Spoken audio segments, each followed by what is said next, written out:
Bonjour, bienvenue à un peu spécial Nintendo. Aujourd'hui, on parle de Red Sprite, une des nouvelles séries du Jump. Donc, dans les 3 séries qui sont sorties avec The Promised Neverland, Red Sprite et Love Rush. Donc, Love Rush que j'ai fait une vidéo, Red Sprite que je suis en train de faire une vidéo en ce moment, et puis The Promised Neverland que je vais essayer de faire une vidéo plus tard dessus. Donc, juste une petite note sur Love Rush avec le deuxième chapitre que j'ai pu lire cette semaine, donc en même temps que la sortie du premier chapitre de Red Sprite. J'ai quand même bien apprécié. C'était, je dirais, oui, c'était comique un peu, mais c'est pas trop non plus. C'est juste assez pour que je me dise, si c'est un chapitre par semaine, je vais continuer à le lire. C'est quand même appréciable, surtout le fait que ça va pas dans le cliché de ce genre d'aventure-là avec des monstres qui veulent sortir avec le même gars, de juste avoir juste des panty shots et autres, en espérant que ça tombe pas dans le vice caché qu'est le fanservice trop. Donc on va voir ce que ça donne, mais à date je pense que ça ressemble à de quoi de bien.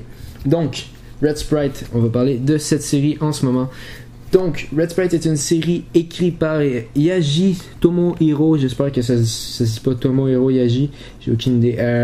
En tout cas, ouais, lui. Et c'est une action shonen. Un peu normal que ce soit un shonen quand ça commence dans le Shonen Jump. Juste une idée comme ça. Donc, c'est une série avec un personnage, plusieurs personnages qu'on voit au début dans un orphelinat, qui sont des jeunes. Et l'orphelinat se fait attaquer par, je sais pas, moi je les vois comme des nazis dans ma tête. Ils ressemblent genre à des savants fous nazis. Je pense pas que c'est ça, parce que c'est un monde un peu parallèle à nous. Donc, oui, ils se font attaquer, ils se font enlever. Et qu'est-ce qu'on comprend par la suite? C'est que ces jeunes-là ont des pouvoirs, donc des pouvoirs, c'est comme des batteries humaines, parce qu'ils faisaient des recherches sur eux, parce qu'ils ont trouvé de l'énergie dans les fossiles de dinosaures. Ils trouvaient que cette énergie-là était pas assez de ce que ça devait être au potentiel maximum de cette énergie-là. Donc ils ont décidé de l'introduire dans les corps des jeunes. Une idée très très très éthique. C'est vraiment une idée parfaite. C'est le genre de choses qui fait une belle société, créer des batteries humaines. Donc oui, dans le fond, c'est des batteries humaines qui se font enlever par des nazis, pas nazis, peut-être nazis. Donc oui, c'est ça. Et Tatsu, le personnage principal, Tatsu Frap, lui, il survit. Excusez-moi, c'est parce que dans ma page, j'ai la page de My Anime List, puis il est écrit Tatsu Frap Survives, puis je l'ai dit, mais non, il survit pas, il s'échappe. Les autres sont encore en vie, en tout cas on le sait, puis on le sait pas, mais ouais, donc dans le fond, après cet incident-là, il y a un petit jump de 6 ans qui se fait pour voir Tatsu après attaquer le même personnage qui les a attaqués, et puis demander où sont ses amis. Donc il se fait dire la destination de un de ces personnages-là, puis c'est ça, parce que la personne qui dit ça, je sais pas sont où les autres. Donc la personne qui voit, c'est dans le fond le seul personnage qu'on a vraiment comme pu distinguer des autres, qui s'appelle Momo, qui est un enfant qui avait un petit peu de la misère à s'intégrer, mais Tatsu qui veut devenir le capitaine d'un bateau. Pas d'un bateau, j'ai dit bateau, c'est à cause de One Piece, mais non, c'est comme d'un ballon volant, ce que je dirais, mais c'est comme en métal et tout. Donc dans le fond c'est un hybride entre un bateau moderne et les ballons qu'ils faisaient dans le temps pour se déplacer. Si vous savez comment ça s'appelle, genre j'ai aucune idée, genre ça me vient juste pas à l'esprit en ce moment comment ça s'appelle. Puis si vous avez une idée comment ça s'appelle, laissez-le dans les commentaires. Donc en bref, il veut devenir le capitaine de ça, et avec son équipage qui sont tous ses amis de l'orphelinat pour se promener dans le monde puis voir ce qui se passe. Donc dans le fond c'est ça son rêve. Donc il va essayer de retrouver tout le monde et de retrouver Momo, qui est un personnage qui s'est fait aider à s'intégrer un peu plus par Tatsu, qui nous a vraiment montré dans un moment que c'était un bon capitaine, de la manière qu'il interagit avec. C'est une bonne chose. Je dis c'est une bonne chose, je sais pas, ça n'a pas rapport là, dire en tout cas, c'est le fun de voir que c'est un bon capitaine.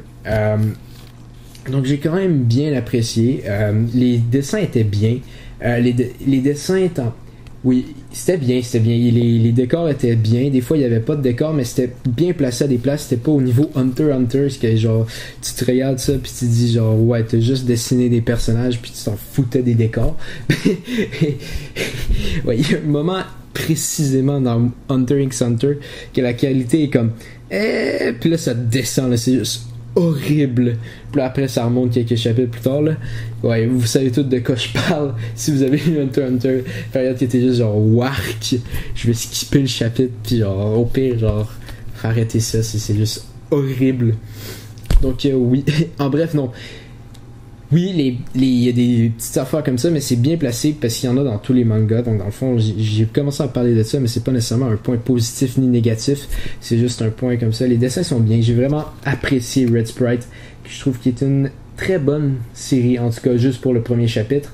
Et on verra comment ça peut aller. Je vois, ça peut soit être vraiment bon, vraiment populaire, soit vraiment horrible si ça va dans un coin qu'il faudrait pas aller.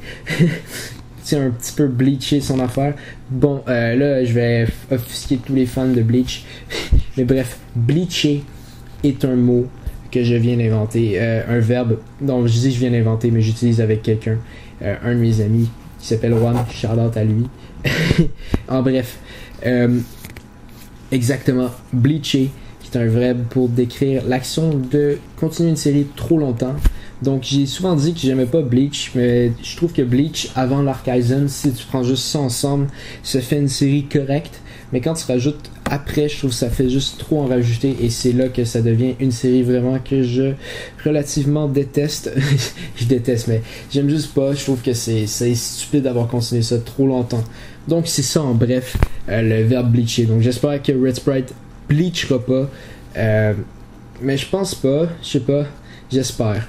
C'est tout ce qu'on peut faire. Espérons. Ça a du potentiel. Le premier chapitre révèle un gros potentiel de manga.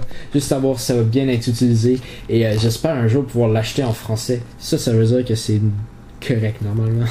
Si c'est traduit. Ouais, en tout cas, je vous aime tous. On se voit à la prochaine. Si vous avez superment adoré ce que j'ai dit, que vous pensez que Red Sprite c'est le futur du Jump, laissez un petit pouce bleu. Hein. Si ça vous tente pas, ben... je vous oblige pas. C'est un petit bouton. Je peux pas vous obliger. Anyway, on se connaît pas. Vous êtes l'autre bord d'un écran. On n'a aucun lien de parenté. Je peux pas venir vous attaquer. Qu'est-ce que je suis en train de parler? Ok, bref. Red Sprite, je vous le conseille. À la prochaine. Tano. Signing off. Signing off. Signing off. Signing off. Signing off.